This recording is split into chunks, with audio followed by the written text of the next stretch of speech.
you know, who I you are, what definitely color accept your something like is, that what within race me you're from. without people telling me that because I look like a. Hi, we're La Talk, and we essentially wanted to create a short series asking medical students about their experiences in medical school. What have they felt like? What have they gone through? All their different stories, and we hope you enjoy. Yeah, I do think that with medical school in general, with the medical field, there is a lack of representation of Black people in textbooks, in websites, and in study material. So automatically, you're getting trained to only treat a specific kind of people, a specific color and shade of people, which I think is actually like really a bit. It's kind of disgusting if you think about it. Um, and I think medical school in not making an active effort to address their downfall in that area and what they're going to do to fix it normalizes the fact that Black people are second class citizens, which I think a lot of people internally internalize implicitly, whether you know it or not, subconscious or conscious. So I do think that's where medical school has played a part. Because obviously we saw the whole George Floyd thing that happened during COVID. Everyone all of a sudden wanted to take accountability for diversity and inclusion. And for me, it's not enough for the medical to be like, oh, we have a high percentage of BAME people. Bear in mind, BAME is Asian and Blacks. And within that category, it's like 99% Asians, but okay. It's not enough to say that. You need to look into your material. What are you actually teaching us? You're not teaching us to treat people of different shades and colors, which is in this day and age, if you look at the demographic of people in London specifically, which is it's just complete madness to me.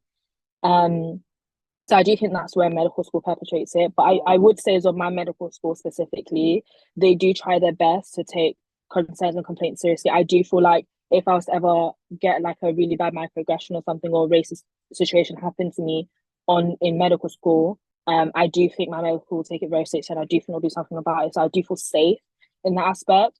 I would say that the only thing is, I guess, when those situations happen, I a lot of the time I can't be bothered to kind of raise it up or is like, oh, is that actually a microaggression? Like you don't realize after the microaggression and then when you realize it's like 2 weeks in and it's like, okay, there's no point or I need my sign off. But I would say there was a time at GP practice where I felt as though like one of the facilitators giving us a session said something that was quite stereotypical about Black people and they were like, oh, they felt as though they could say that because they were married to a Black man, but this was a white woman, and then she said something like really stupid, and then looked at me and said, "Right," and I said, "Well, what? Like, I can't speak for the entire Black nation. Like, it was ridiculous." And I think because there was a Black facilitator in the room as well, I felt comfortable to email her, to reach out to her, speak to her about it, to talk about my options of escalating the issue. But that's because I felt seen by her.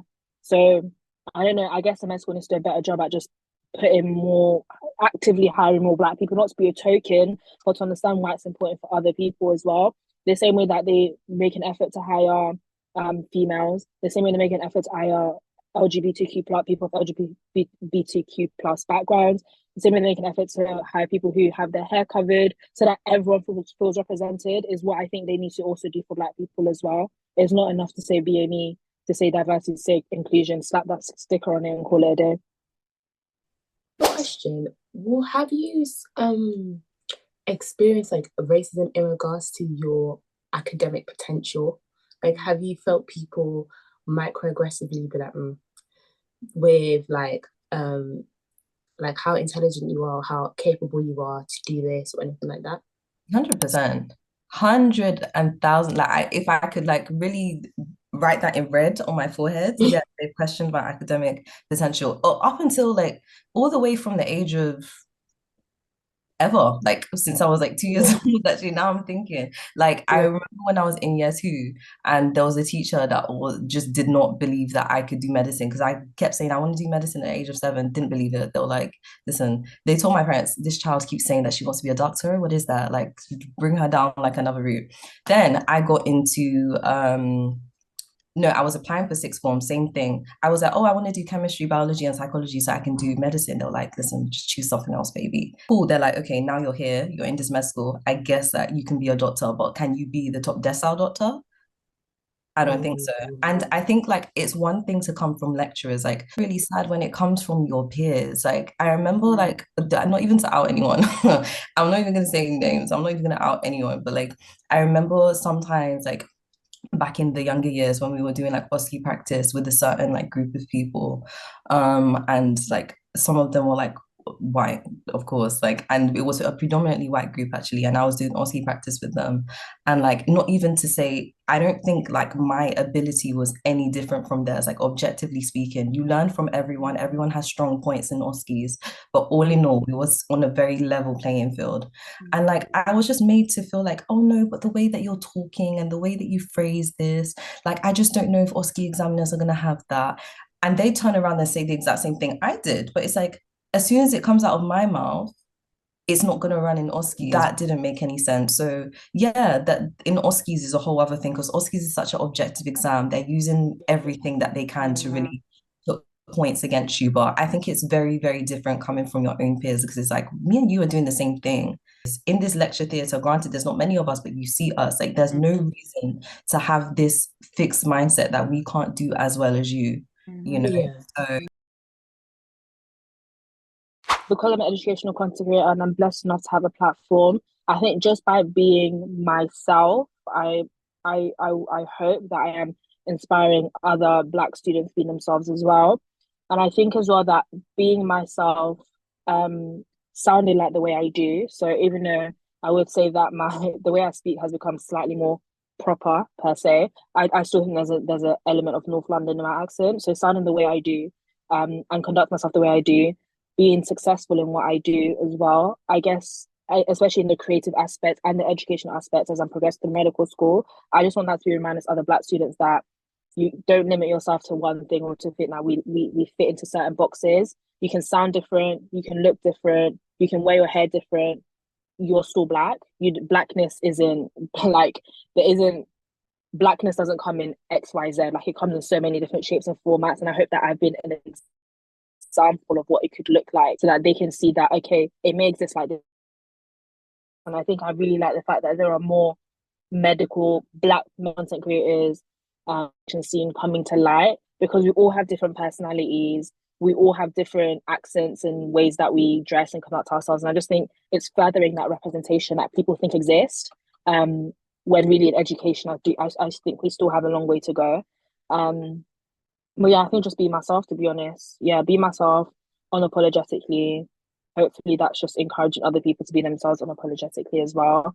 And I would say that on my platform, when situations arise that I'm passionate about, especially within the Black community, I speak up on it. So, for example, Doe recently did recently did like a, I don't know if you saw it, they did a campaign about professional versus unprofessional hair and how that advert perpetrates Black stereotypes. So that's something I shared in my Insta story because I thought it was important for people to be educated on that no matter what your color is. So yeah. But out of interest for me, I just wanted to know, you talk about your faith a lot. So how has your faith helped you throughout this whole thing? And can you expand more on that if you're comfortable to do so? Yeah, definitely. I think as a Christian, I think with any faith, it's not always a straight line graph, and they're going to be roller coasters. They're going to be ups and downs.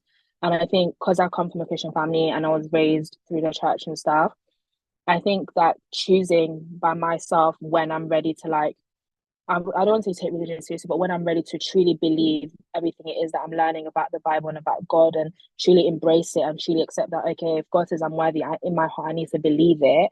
Coming to that place by myself, by my own accord, literally like 2 or 3 years ago, has completely changed everything for me. Because I think it's one thing to be taught a religion and to inherit a religion, it's another thing to choose to follow it. And I think because of my journey, my up and down journey of going from that place where it's like, I'm a Christian because I was born in a Christian family, so I'm a Christian because I choose to be a Christian. I think it's really fortified my faith and it's really fortified my walk with God. And coming to that point where it's like, I choose God because He chooses me has completely not just changed my perspective, but it's changed my life. It's changed how I see the world. It's changed my characteristics. It's changed my personality. It's changed my interests, my desires, everything. And I think I'm just in a much more happy place now. And I think faith is not something that you can inherit.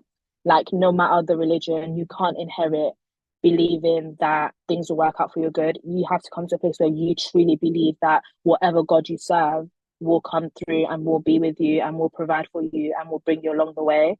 And I feel like because I had that journey with my Christian faith, that's why I talk about faith so much in everything I do, because it's been pivotal in me being able to embrace all aspects of myself audaciously, no matter what other people have to say about it, because I've seen God's goodness in my life for myself.